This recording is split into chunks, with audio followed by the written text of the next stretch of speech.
Hi everyone, David MacDonald here from Fitness Calgary. Thanks so much for tuning in today. We had a great question that came up last night from a member, and the member was wondering, what's the science and what's the difference between different rep ranges? Is there science between, or difference in science between, say, 15 reps, and then is there a difference between 8 reps? And what's the science behind all of this? So it's a great question, and him and I had a discussion about this, and I explained to him that different rep ranges, produce a different training effect in the body, and why there is a lot of value in changing your reps and changing your rep ranges in particular exercises. That's what we're actually going to talk with you guys today about. We're going to talk about the different rep ranges and the different training effects that they actually produce. So what we'll do is we'll actually start with the lower end of the rep range. Okay, and we normally here at Vitality Fitness, we never train in this rep range, but we're going to break it all down for you so you have a really good understanding of what different rep ranges entail. So, we got the 1 to 5. We're going to go 6 to 10, and then we're going to go 12 to 15. Or 11 to 15, I guess, but we'll say 12 to 15. Doesn't matter at this point. All right, so 1 to 5. So when we're working at reps of 1 to 5, we're purely focused on strength gains at this point. Okay, so what we're doing is we're producing what's called a neurological effect in the body. So we're actually training the central nervous system to be more efficient, okay, to be able to recruit what's called more motor units, and that means that you're actually going to be able to lift more weight. So we're basically training the motor units, okay, to lift more weight. Okay, so it's all about central nervous system training. So we're actually making the central nervous system more efficient at recruiting motor units, okay, inside the muscles to be able to produce and generate more force or more strength. All right, so that's the 1 to 5 rep range. So you're actually, while you are lifting the weight with your muscle, okay, you're not producing a lot of muscle fatigue per se. Okay, it's more about recruiting that central nervous system, making it more efficient so it can direct and signal to the muscles to lift more weight. Okay, so that's where the 1 to 5 rep range plays a part. Now, there's absolute value training in this rep range depending who you are. Give you guys one example, power lifters, strongman competitors, athletes who are like football players who have to lift a heavy load for a very short period of time. They will most definitely benefit with a 1 to 5 rep range. The average individual looking to build some strength, wanting to tone, wanting to get really fit, probably not going to benefit a lot from this rep range. Okay, there's not to say that there is not value in that rep range, but the average individual probably won't benefit in that rep range. The lowest that we go is we'll go to 5 reps. Okay, so we will go as low as 5 reps in our classes to produce that training effect where we're focused purely on strength. Okay, but we never go lower than that. All right, so we go 5 reps, usually on things like lunges or split squats or anything like that, but that's as low as we'll go. Okay, the reason for that is because it's purely focused on strength with very little focus on anything else. Once we start getting into the 6 to 10 rep range, okay, we're looking at the hypertrophy rep range. I also call this the hybrid rep range, okay, depending on where you're at in the range. So from 6 to 10 repetitions, okay, this is one of the better ranges to train in, okay, because not only are you producing strength gains, okay, you're focused on strength, but you're also focused on what's called muscle hypertrophy. Muscle hypertrophy is a fancy way of saying muscle development or muscle growth. Okay, so for people who are wanting to tone, they're wanting to build some muscle, they're wanting to get some nice definition, maybe in their legs or their arms, this is a great rep range to train in. Okay, the lower on the end of the rep range you are, the more strength focused you're going to be. Okay, so you will be focused on hypertrophy, but you'll be focused on strength. Okay, the higher end of the rep range, you're going to be focused more on hypertrophy.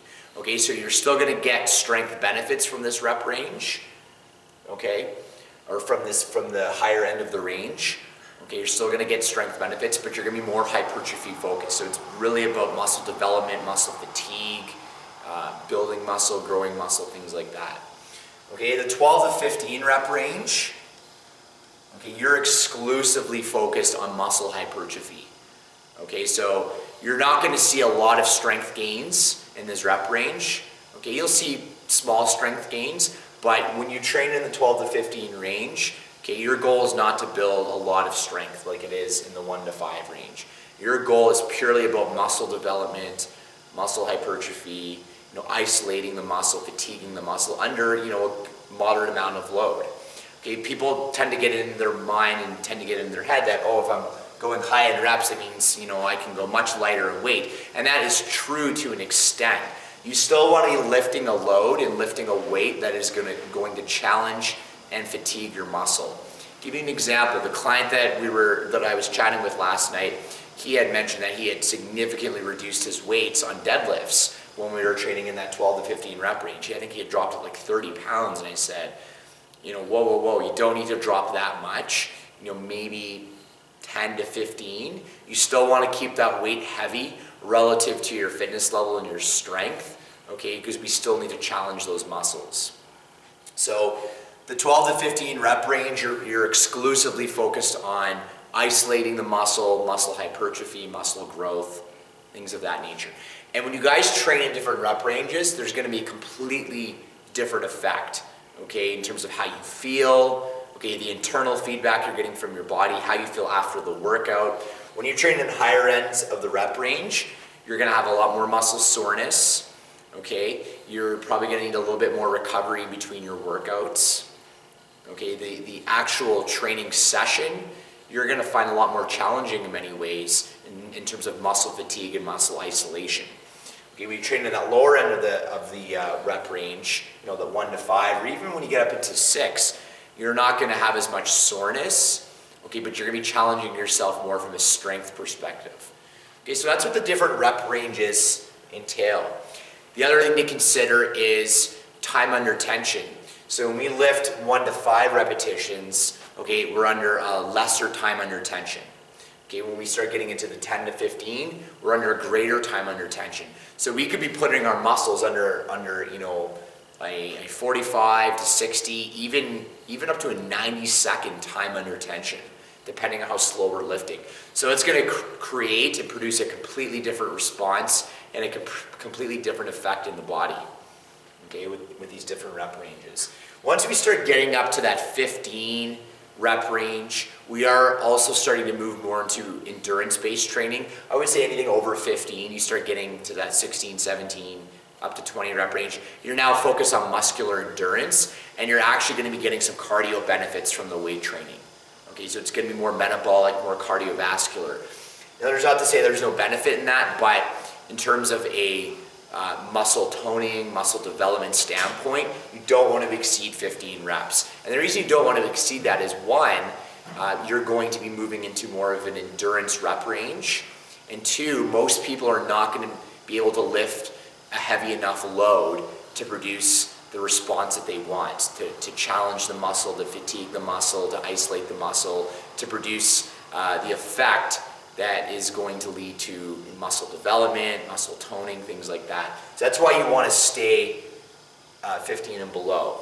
You never want to go above 15. Now, there is a caveat to that. If you're very advanced, you've been working out for years, you've built up an incredible level of strength, you could probably train in the higher rep range and still get an amazing response from a muscle development standpoint, because you're able to lift a very, very heavy load under a high rep range. Okay, that's a caveat though.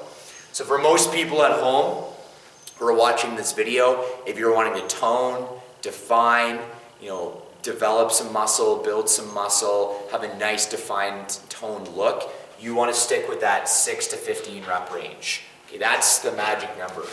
Staying within 6 to 15 reps per exercise. Okay? So again, just to recap, lower end of the rep range is purely focused on strength. The mid end of the range is more of a hybrid range where you're focused on strength and muscle hypertrophy. And the higher end of this range is exclusively focused on muscle hypertrophy, very little emphasis on strength. Okay, there's a continuum with all of this, so keep that in mind. Okay, that's not to say you can't build strength in the 12 to 15 rep range. You're just not going to build as much compared to if you're lifting 6 to 8 reps, or if you're in the 1 to 5 range, okay? I always say, let's get the best of both worlds. Let's train within that 6 to 15 rep range, so we're not only building muscular strength, but we're also seeing the gains and the benefits of doing muscle hypertrophy training. So that's the difference between all the rep ranges, guys. Strength is more on the lower end, hypertrophy more on the higher end. Thanks so much for watching. We'll see you guys soon.